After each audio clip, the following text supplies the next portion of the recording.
Hello दोस्तों, you are welcome in today's class. Today we have chapter from 10th class economics. Chapter name is globalization and Indian economy. इस chapter के अंदर कुछ changes लाए गए हैं सीबीएसई के द्वारा फॉर द एग्जाम 2024 जो अभी आपका सेशन चला हुआ है। पहले हमें इस चैप्टर को कंप्लीटली प्रिपेयर करना होता था, अभी हमें क्या करना है, एक स्मॉल पोर्शन इस चैप्टर से करना है। ओनली दो ही टॉपिक करने हैं, meaning of globalisation and factor. Let's we start. पहला क्वेश्चन ये है कि ग्लोबलाइजेशन होता क्या है। Globalisation you can understand from your daily routine life. आप अपने सराउंडिंग या आप जो डेली रूटीन में चीज़ें यूज करते हैं, you look them, you will find that कि कुछ चीज़ें ऐसी हैं जो आपके देश में बनी हुई है, कुछ चीज़ें ऐसी हैं जो आपके देश में नहीं बनी हुई है। जो दूसरी कंट्रीज के अंदर चीज़ें मैन्युफैक्चर होकर आपके देश में यूज हो रही हैं, यही प्रोसेस क्या है, ग्लोबलाइजेशन है। जैसे we can take the example of the Google. Google किसने डेवलप किया, यूएसए, पर इसका सर्विसेज कहाँ है, एंटायर द वर्ल्ड।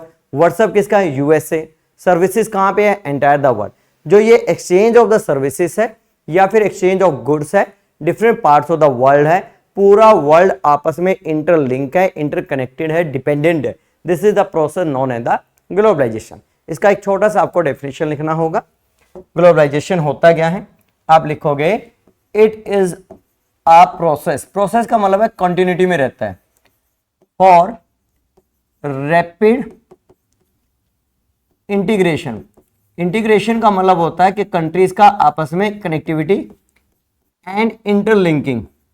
इंटरलिंकिंग का मतलब है डिफरेंट प्रोसेस से कंट्रीज की connectivity of countries economy. Economy का मतलब इंपोर्ट और एक्सपोर्ट से रिलेटेड है। इकोनॉमी, कल्चर एंड पीपल, ये आपका डेफिनेशन है किसका, ग्लोबलाइजेशन का, एज पर द एनसीईआरटी। तो ग्लोबलाइजेशन एक प्रोसेस है जिसमें कंट्रीज आपस में इंटरकनेक्टेड है या फिर रैपिड इंटीग्रेशन है। किस फॉर्म में, इकोनॉमी के फॉर्म में। एज एग्जांपल, जैसे इंडिया इंपोर्ट करता है crude oil from the gulf countries, तो भारत का economy in the form of the oil we are the dependent upon gulf country. हम गल्फ कंट्री को क्या एक्सपोर्ट करते हैं, फूड ग्रेन्स, तो वो कंट्री हमारे ऊपर डिपेंडेंट है किस फॉर्म में, फूड ग्रेन्स पे। तो इसीलिए पूरी दुनिया आपस में आज के टाइम में कनेक्टिविटी है। अगर दुनिया के किसी भी पार्ट के अंदर कोई भी प्रॉब्लम आएगी तो दूसरी कंट्रीज को सफर करना पड़ेगा। रीजन इज अ बिहाइंड, क्योंकि उन कंट्रीज का इकोनॉमी सफर कर रहा है। तो this process the known as the globalisation. उसके बाद आप बताओगे कि globalisation is all about the flow. Flow का मतलब होता है कि जो सर्विसेज या फिर कोई goods produce by the different countries and access by the different parts of the world है। तो आज के टाइम में जो ग्लोबलाइजेशन में चार चीजों का फ्लो है। सबसे पहले फ्लो है कमोडिटीज का, that is known as the goods. आप देखिए आपके देश के अंदर कुछ ऐसी चीजें हैं जो प्रोड्यूस हो रही हैं सरप्लस में, और कुछ चीजें ऐसी हैं जो आपके देश के अंदर रिक्वायरमेंट है पर आपके देश डेफिसिट है। I give the example of oil. Oil के अलावा और बहुत सारी ऐसी चीजें हैं जो हम डेफिसिट है, पर कुछ चीजें ऐसी हैं सरप्लस है। तो जो चीजें हमारे देश में सरप्लस है उसको आप क्या करोगे, एक्सपोर्ट करोगे। जब आप एक्सपोर्ट कर रहे हो दूसरी कंट्रीज को, तो वो कंट्री आपके देश के ऊपर डिपेंडेंट है। आप उसको एक्सपोर्ट करके पैसे अर्न कर रहे हो तो आप उसके ऊपर डिपेंडेंट है। तो ये कंट्री क्या करेंगे, export. Some product you will import जो आपके देश में डेफिसिट है। सेकंड इसमें क्या होता है, फ्लो पीपल। अब देखिए एक देश से दूसरे देश में बहुत सारे लोग जाते हैं, उनके मल्टीपल पर्पज है, तो ये क्या होगा, फ्लो ऑफ द गुड्स और फ्लो ऑफ द पीपल हो गया। जैसे सबसे ज्यादा किसके पर्पज से जाते हैं, एजुकेशन, दूसरा जॉब्स, तीसरा tourism, fourth one business, fifth one better living condition. तो ये प्रोसेस किस में आएगा भाई, ग्लोबलाइजेशन में आएगा, बेटर लिविंग कंडीशंस।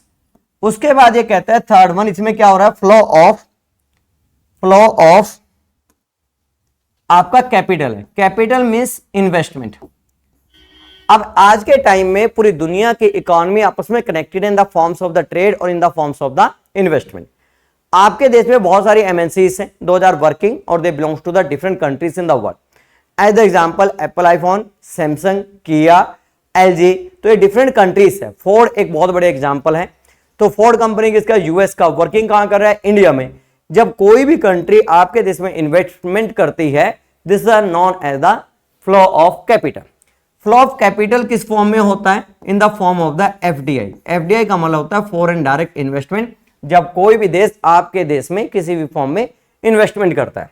सबसे ज्यादा जो एफडीआई करती है वो कौन करती है? एमएनसीज। एमएनसीज का मतलब होता है मल्टीपल नेशनल कॉर्पोरेशन, एक ऐसी company which control the production more than one country. तो यहां पे कोई भी कंपनी एमएनसीज नहीं हो सकती, वही कंपनी को आप एमएनसीज मानोगे जो कंपनी आपके यहां पे क्या कर रही है? प्रोसेस ऑफ द प्रोडक्शन कर रही है। तो एमएनसीज का जब भी क्वेश्चन आएगा तो तीन चीजें लिखोगे, a company which control the production in more than one country, more than one country. As example देखिए, जो आईफोन कंपनी है वो किसका? यूएस का है। मैन्युफैक्चरिंग कहां कर रहा है? इंडिया और चाइना, और पूरे दुनिया को क्या कर रहा है? वहां से एक्सपोर्ट कर रहा है। साथ में उसकी जो कस्टमर केयर सर्विसेज का सबसे बड़ा सेंटर कहां पे है? इंडिया में। तो यहां पे जो कंपनी है वो कंट्रोल कर रही है प्रोडक्शन एक से ज्यादा देश में, उसको हम क्या बोलते हैं? एमएनसीज बोलते हैं। डोमेस्टिक कंपनी वो होती है जो एक ही कंट्री के अंदर प्रोडक्शन कंट्रोल करती है।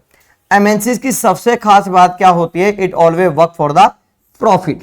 Second one, they have the advance in technology, they use the updated technology, और they have the better quality of product. जो ग्लोबल मार्केट के अंदर सस्टेन कर पाएगा वो किसकी वजह से? ओनली क्वालिटी की वजह से। तो this is known as the MNCs. सबसे इंपॉर्टेंट फैक्टर है प्रोसेस ऑफ द ग्लोबलाइजेशन में, that is known as the MNCs. सबसे लास्ट के अंदर फ्लो ऑफ द आइडियाज है। Ideas in the forms of the technology. आपके देश के अंदर बहुत सारी ऐसी चीजें हैं जो आपके देश ने डेवलप नहीं की, पर हम उन टेक्नोलॉजी को एंजॉय कर रहे हैं। Example, internet, Google, WhatsApp, Facebook, Twitter. तो we not develop but we have the services. तो ग्लोबलाइजेशन एक ऐसा प्रोसेस है जिसके अंदर चार चीजें सबसे ज्यादा फ्लो करती हैं। First one, flow of commodities, flow of the people, flow of the capital, और सबसे लास्ट में आइडियाज एंड टेक्नोलॉजी। एक क्वेश्चन तो ये आता है, what do you mean by globalisation, और से कोई भी MCQ they can frame out. Second क्या है? कुछ ग्लोबलाइजेशन को लेके फैक्ट्स है, you must know about it. In facts आपको पता होने चाहिए, क्योंकि इससे आपका क्या होगा? MCQ form of the question will be frame out होगा। पहला पॉइंट आप याद रखोगे कि आपका जो प्रोसेस ऑफ द ग्लोबलाइजेशन है, it is not a new term. कुछ लोगों को लगता है कि जो ग्लोबलाइजेशन है वो अभी स्टार्ट हुई है, और सबसे ज्यादा जो ग्लोबलाइजेशन का प्रोसेस पॉपुलर हुआ है वो 1970s के बाद हुआ है। पर ग्लोबलाइजेशन तो उससे पहले भी थी। आपने हिस्ट्री का चैप्टर पढ़ा होगा, the making of the global world, उसमें भी ट्रेडर्स लॉन्ग डिस्टेंस में जाके ट्रेड करते थे। वहां पे क्या था? एक्सचेंज ऑफ कल्चर था, एक्सचेंज ऑफ द फूड था। तो इसका मतलब हुआ globalisation not a new term. Second ये कहता है कि it is not unilateral.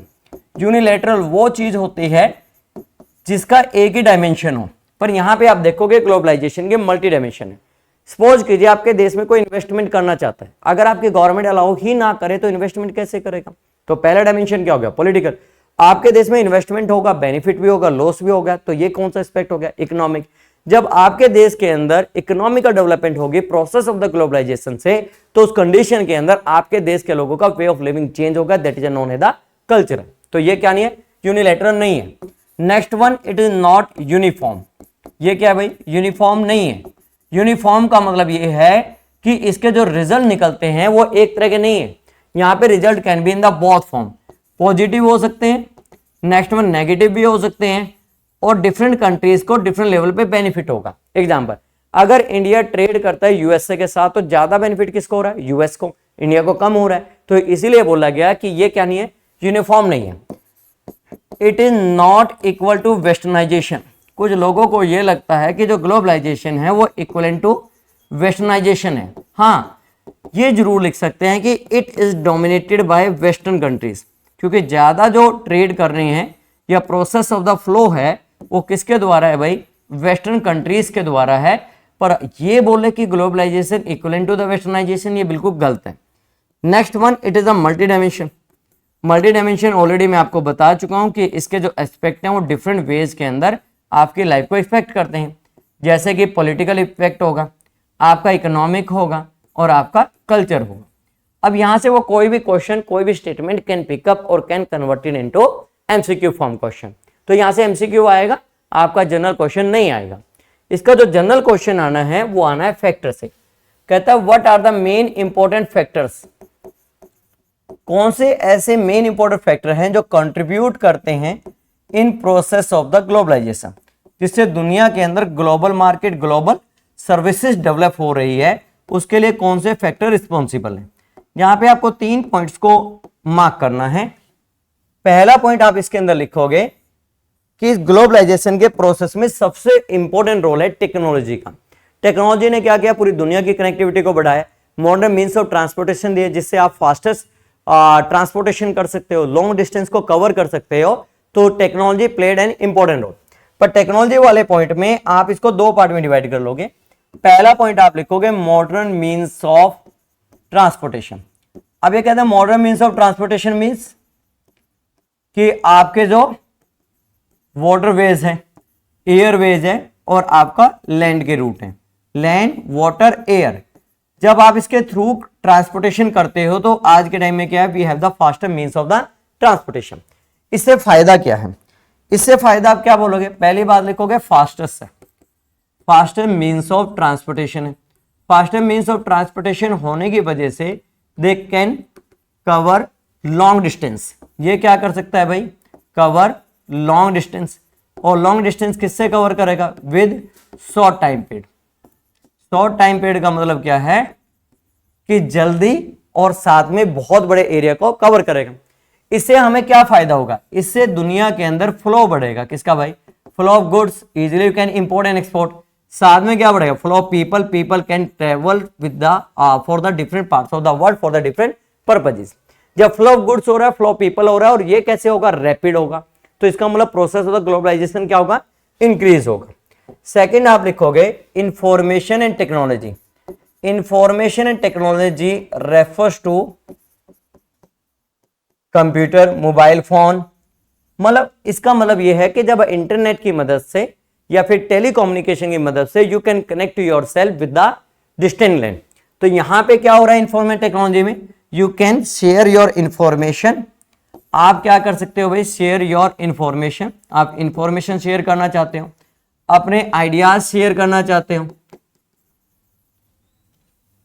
With person at distant land. तो आप ये लिख सकते हो कि आप ये कर सकते हो। अब ये आप करोगे किसके प्रोसेस से, आप टेलीफोन का यूज कर सकते हो, telephone. Second one is the internet, लिख सकते हो आप इसमें। इंटरनेट का एक्सेस किसके पास, mobile phone and the computer, आप ये लिख सकते हो। इससे क्या होगा, 2 चीजों का फास्टेस्ट होगा। पहला फास्टेस्ट क्या होगा, इससे आपका फ्लो ऑफ आइडियाज बढ़ेगा। पूरी दुनिया के अंदर आप अपने आइडियाज को एक्सेस कर सकते हो, सॉरी अपने आइडियाज को भेज सकते हो और साथ में दुनिया के आइडियाज को एक्सेस कर सकते हो। सिंपल है, आपको कोई इंफॉर्मेशन जाननी है, you go on the Google and type it और you will get a information. जब आप दुनिया भर के इंफॉर्मेशन को कलेक्ट कर सकते हो तो यही प्रोसेस क्या है भाई, ग्लोबलाइजेशन। दूसरा, इससे क्या होगा, फ्लो ऑफ कैपिटल बढ़ेगा, इन्वेस्टमेंट। जैसे इंटरनेट की मदद से आप क्या कर सकते हो, शेयर मार्केट के अंदर इन्वेस्ट कर सकते हो, तो इससे क्या होगा, फ्लो ऑफ कैपिटल। इससे इंफॉर्मेशन टेक्नोलॉजी से एक और चीज होगी, डेवलप द ग्लोबल मार्केट। आज के टाइम में क्या भाई, ग्लोबल मार्केट है। ग्लोबल मार्केट कैसे हो सकती है, जब आप दुनिया के अंदर एक्सेस टू गुड्स कर सकते हो with the help of internet. जैसे आपकी ऑनलाइन साइट्स हैं, ऑनलाइन साइट से आप कोई भी चीज खरीद सकते हो। वो चीज किस कंट्री में बनी है, किस में नहीं बनी है, आपको कोई फर्क नहीं पड़ता, पर आप उसकी सर्विसेज को अवेल कर सकते हो। उसी के अलावा दूसरे लोग क्या कर सकते हैं, ट्रेड कर सकते हैं with rest part of the world.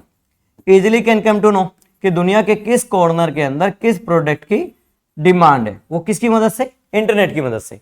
तो कुल मिला के जो ग्लोबलाइजेशन है वो एक ही बात बार बार कह रही है कि दुनिया के अंदर ग्लोबल मार्केट डेवलप करना, दुनिया की कनेक्टिविटी बढ़ाना, किसके फॉर्म में भाई, इन the form of the people, in the form of the goods, in the form of the capital, in the form of ideas. इसके 2 मेन फैक्टर हैं। इसका सीधा क्वेश्चन भी आ सकता है, how technology contribute in the process of globalization. पहले meaning of the globalization, फिर आप वो फ्लो चार्ट बनाओगे और then you will write the modern means of transportation, information and technology. तीसरा इसके अंदर जो आता है, third one, that is known as the liberalisation.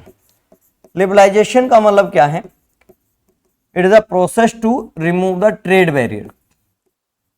अब ट्रेड बैरियर क्या होते हैं, ट्रेड बैरियर का मतलब होता है कि बेसिकली जो आपने टैक्स लगाया है किसके ऊपर, इंपोर्ट के ऊपर, इंपोर्ट और एफडीआई के ऊपर, उसको आप क्या कर दो, हटा दो या कम कर दो।